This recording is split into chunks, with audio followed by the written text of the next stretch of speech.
dārgs, tādēļ es nopirku to papīru. Tā. Un es paņemu šos visus galdiņus. Un tagad... Jā, tagad saņem visus. Mazliet uzpūdīšu. Un skatieties, noskatnīti. Un... Nē, nebija, skaties, pārbaud. Tagad mums iemācīsies.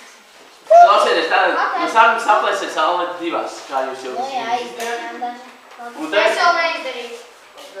Jā, pārliekās. Un lūgi trīka noslēpums, klausieties. Paņemiet un vienu salveti, sarulējiet bumbiņu. Un paņemiet un to bumbiņu atstājiet rokā.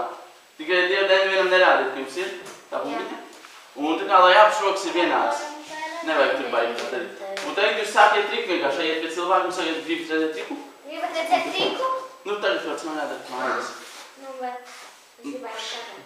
Labi, un tagad saplēsiet to salveti. Daudz dažādās lietās. Daudz dažādās. Nu, tajās salvetītēs. Un uztaisiet tādu kā mazu bumbiņu. Es rulēju. Un uztaisiet mazu bumbiņu rokās. Nu, ir. Ir, ja? Un tad... Jau šitā saplēstā? Jā, mazu bumbiņu no saplēstā. Un tad šo bumbiņu ielieciet, redzat, jums tur tā pastāv tā bumbiņa rokā. Un tad jūs to bumbiņu ielieciet plaukstā. Un tad jūs tēlojat, ka jūs uzpušiet. Un tad...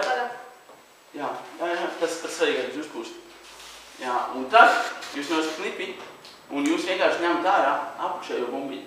Tā bumbiņa jums paliek rokās, un jūs ņemiet ārā apakšējo bumbiņu. Tad jūs rādiet, kad bumbiņa restaurējusies.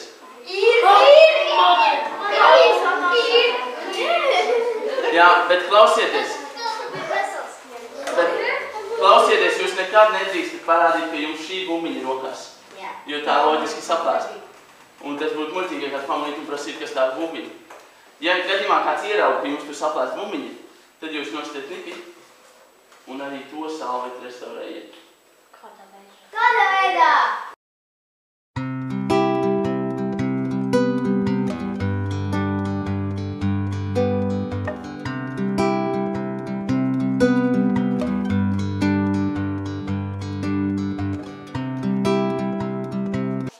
Šorīt pamodos agrāk par modinātāju. Tagad man ir doma uzvārīt ūdeni ātrāk par teikām. Labi, čau!